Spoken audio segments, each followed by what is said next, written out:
At my father's retirement dinner, every round table had neat name cards, candles, and polished glasses. Colleagues, relatives, old friends, everyone had a place. I didn't. A waiter stopped me gently. "Ma'am, are you with this event?" I smiled. Yes. From across the hall, my mother waved, not warmly, but urgently. "Don't create a scene," she mouthed. "Sit anywhere at the back." Anywhere. At my own father's dinner. I walked past tables where people recognized me, but quickly looked away. I found a spare chair near the service station, beside stacked plates and a swinging kitchen door. Then I heard her. "She never learned how to present herself," my mother told her friend, loud enough to travel.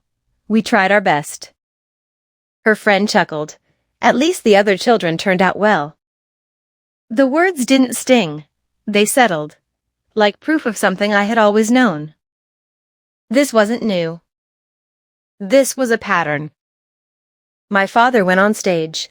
A slideshow played behind him. Awards, certificates, proud moments. Then family photos.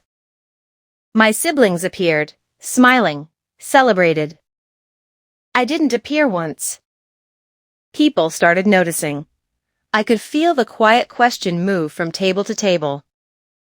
"Does he not have a daughter?" Beside me, my husband Daniel stayed silent, observing everything. His hand rested calmly over mine. "I'm sorry," I whispered. He looked at me. "For what?" Before I could answer, my mother arrived at our table, eyes scanning me from head to toe. "You could have dressed better," she said. "This is an important night for your father." I glanced at my simple navy dress. I thought this was fine. She sighed. "You always think wrong."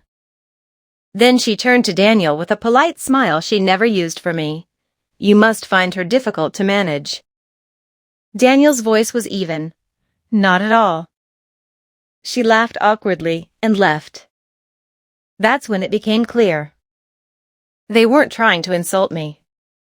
They truly believed I was the embarrassment. That I had done nothing with my life. That I had married an ordinary man. That I was still the quiet, forgettable daughter. I didn't feel angry. I felt certain.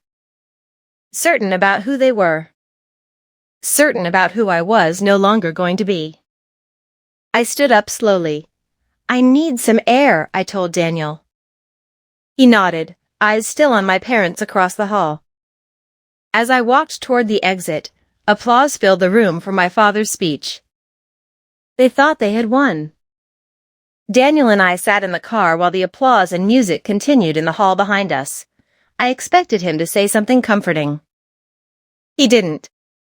He just asked, "Are you done trying to earn their approval?" I looked at him. For the first time that night, I nodded without hesitation. Yes. After that evening, something in me went quiet.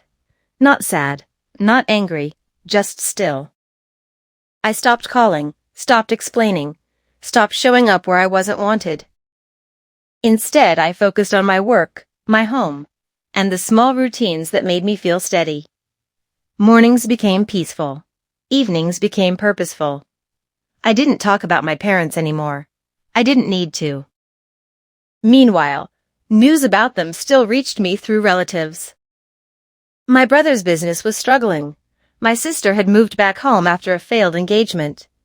Arguments had become common in that house that once echoed with judgment. Daniel never reacted to any of it. He listened, nodded, and returned to his laptop, his calls, his quiet schedule. There was a side of his work I had never asked much about. I knew he was in consulting. I knew he traveled sometimes. I knew he worked with large companies. I had never cared for details. One afternoon, while organizing some documents at home, I saw a folder on his desk labeled with my father's company name. I paused. When Daniel came home, I asked casually, "Do you know someone from Dad's office?" He looked at the folder, then at me. His expression didn't change. "I know the entire board," he said calmly. I thought he was joking. How? Because my firm is auditing them this quarter. I blinked. Auditing? Dad's company? He nodded. Yes. There was no pride in his voice. No drama. Just a statement. Over the next few days, I noticed small things I had ignored for years. The way people greeted him with unusual respect on calls. The way he declined meetings that sounded important. The way his email signature carried a title I had never really read. He wasn't just a consultant. He was the senior partner leading a national audit team for multiple corporations, including my father's. I didn't know what to say. Daniel didn't bring it up again. He didn't need to. A week later, my mother called for the first time in months. Her tone was unusually polite. Your father would like you both to come for dinner on Sunday, she said. It's important. I knew something had shifted. They were still talking about me. Sunday dinner felt different the moment we entered. My mother greeted us at the door with a softness I didn't recognize. My father stood straighter than usual, forcing a smile that didn't reach his eyes. The table was set carefully, my favorite dishes. My chair placed properly this time. Daniel noticed everything. He always did. We sat. Small talk started, but it felt rehearsed. My parents kept exchanging quick glances with Daniel, as if waiting for the right moment. Finally, my father cleared his throat. I didn't know you were connected to the audit team, he said, trying to sound casual. Daniel placed his glass down gently. I'm leading it. Silence filled the room. My mother's fingers tightened around her spoon. Your firm is reviewing the company records? Daniel nodded once. Yes, standard procedure. My father forced a laugh. These corporate checks can be very strict. They're meant to be, Daniel replied calmly. No pride, no threat, just truth. For the first time in my life, I watched my parents choose their words carefully in front of me. My mother turned to me. You never told us Daniel was so accomplished. I smiled politely. You never asked. Another silence, heavier this time. My father looked at me, not with authority, but with something unfamiliar. Uncertainty. We may have misjudged a few things, he said slowly. I didn't rush to comfort him. I didn't rush to accuse him either. I know, I said gently. That was all.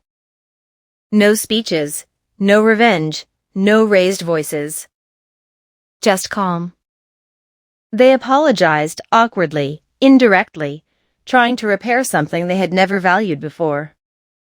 But I wasn't there to fix the past. When dinner ended, my mother walked us to the door. You should visit more often, she said carefully. I held Daniel's hand and replied, We'll see. In the car, Daniel looked at me. You okay? I nodded. They thought I was weak because I was quiet.